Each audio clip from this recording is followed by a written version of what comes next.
भारत के हरियाणा में मौजूद कुरुक्षेत्र शहर। इस शहर के बारे में दुनिया का हर शख्स जानता है और उसके पीछे की वजह यहाँ के इतिहास से जुड़ी हुई है, क्योंकि इस धरती पर दुनिया का सबसे बड़ा युद्ध लड़ा गया था, जिसमें भाग लेने वाले सैनिकों की संख्या 18 लाख थी। महाभारत के अनुसार इस युद्ध में भारत के सभी जनपदों सहित कुछ विदेशी राज्यों ने भी हिस्सा लिया था। माना जाता है कि महाभारत युद्ध में एकमात्र जीवित बचा कौरव युयुत्सुक था, जबकि 24,165 कौरव सैनिक लापता हो गए थे। महाभारत के युद्ध के बाद कौरवों की तरफ से 3 और पांडवों की तरफ से 15 यानी कुल 18 योद्धा ही जीवित बचे थे। पुराणों के अनुसार महाभारत का युद्ध 22 नवंबर 3067 ईसा पूर्व हुआ था। तब भगवान श्री कृष्ण 55 या 56 साल के थे। हालांकि कुछ विद्वान मानते हैं कि उनकी उम्र 83 साल की थी। महाभारत युद्ध के 36 साल बाद उन्होंने देह त्याग दी थी। इसका मतलब 119 साल की उम्र में उन्होंने देह त्याग किया था। महाभारत के युद्ध की एक खास बात और थी, और वो थी अभिमन्यु का चक्रव्यूह, जिसका आज भी जिक्र किया जाता है। दरअसल ये एक ऐसा तिलिस्म था जिसे अभिमन्यु भेदना तो जानते थे, लेकिन उससे बाहर निकलना उन्हें नहीं आता था।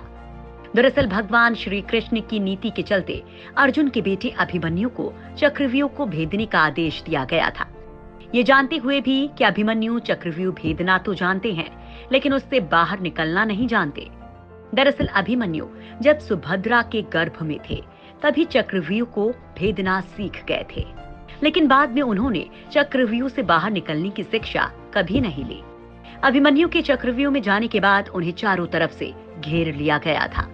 घेर कर उनकी 7 योद्धाओं ने निर्मम तरीके से हत्या कर दी थी, जो कि युद्ध के नियमों के विरुद्ध था।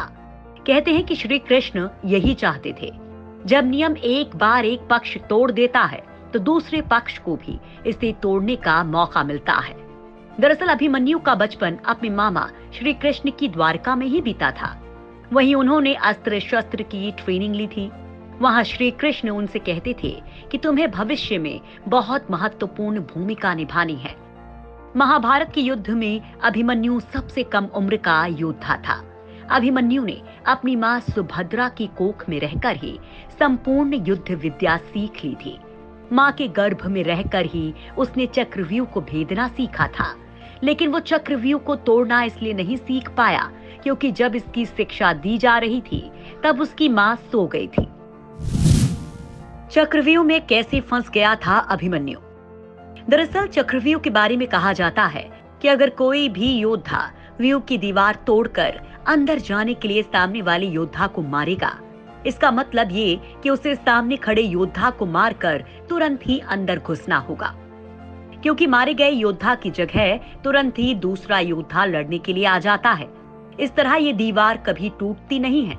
दीवार को तोड़ने के लिए ठीक सामने वाले योद्धा को मारकर अंदर के योद्धा को भी मारते हुए अंदर घुसना होता है।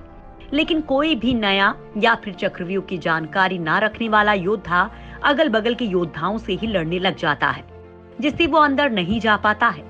जबकि अभिमन्यु चक्रव्यूह में घुसना जानता था। उसने सामने वाले योद्धा को मारा और बहुत ही थोड़ी सी देर के लिए मिली खाली जगह से वो अंदर घुस गया। घुसते ही ये जगह फिर से बंद हो गई, क्योंकि मारे गए योद्धा की जगह किसी अन्य योद्धा ने ले ली थी। अभिमन्यु दीवार तोड़ते हुए अंदर तो घुस गया, लेकिन वो पीछे ये भी देख पाया कि दीवार फिर बन गई है। अब इससे बाहर निकलना मुश्किल हो गया, क्योंकि वो दीवार पहले के मुकाबले और मजबूत होती है। पहले यही सोचा गया था कि अभिमन्यु व्यूह को तोड़ेगा और उसके साथ अन्य योद्धा भी उसके पीछे से चक्रव्यूह में अंदर घुस जाएंगे। लेकिन जैसे ही अभिमन्यु घुसा और व्यूह फिर से बदला और पहली कतार पहले से ज्यादा मजबूत हो गई, तो पीछे के योद्धा भीम, सात्यकी, नकुल, सहदेव कोई भी अंदर घुस नहीं पाए। अब व्यूह के अंदर अभिमन्यु अकेला ही आगे बढ़ता गया। अभिमन्यु ने अकेले ही चक्रव्यूह के 6 चरण भेद दिए थे। इस दौरान अभिमन्यु ने दुर्योधन के बेटे लक्ष्मण को भी मार दिया था। बेटे की मौत से गुस्साए दुर्योधन ने सारे नियम ताक पर रख दिए थे। 6 चरण पार करने के बाद अभिमन्यु जैसे ही 7वें और आखिरी चरण पर पहुंचे तो उसे दुर्योधन, जयद्रथ समेत 7 महारथियों ने घेर लिया था। फिर भी अभिमन्यु उनसे लड़ते रहे। अपनी रक्षा करने के लिए अभिमन्यु ने अपने रथ के पहिए को अपने ऊपर रक्षा कवच बनाते हुए रख लिया और दाएं हाथ से तलवारबाजी करता रहा। कुछ देर बाद अभिमन्यु की तलवार टूट गई और रथ का पहिया भी चकनाचूर हो गया, जिसके बाद उनको बड़ी ही बेरहमी से मार दिया गया। आखिर चक्रव्यूह को क्यों माना जाता है खतरनाक? कहते हैं कि चक्रव्यूह की रचना द्रोण ने की थी। इस व्यूह को एक घूमते हुए चक्के की शक्ल में बनाया जाता था, जैसे आपने स्पाइरल को घूमते हुए देखा होगा। कोई भी नया योद्धा इस व्यूह के खुले हुए हिस्से में घुसकर वार करता है या किसी एक सैनिक को मारकर अंदर घुस जाता है। ये समय कुछ देर का ही होता है, क्योंकि मारे गए सैनिक की जगह तुरंत ही दूसरा सैनिक ले लेता है। तब उसके बाहर निकलने के रास्ते बंद हो जाते हैं। व्यूह में घुस जाने के बाद अब योद्धा चौथे स्तर के ताकतवर योद्धाओं के सामने खुद को खड़ा पाता है। चक्रव्यूह को देखने पर इसमें अंदर जाने का रास्ता तो नजर आता है, लेकिन बाहर निकलने का रास्ता नजर नहीं आता। ये तो कोई बहुत ध्यान से देखे तो ही संभव होगा, लेकिन इसके लिए आपको आसमान से देखना होगा।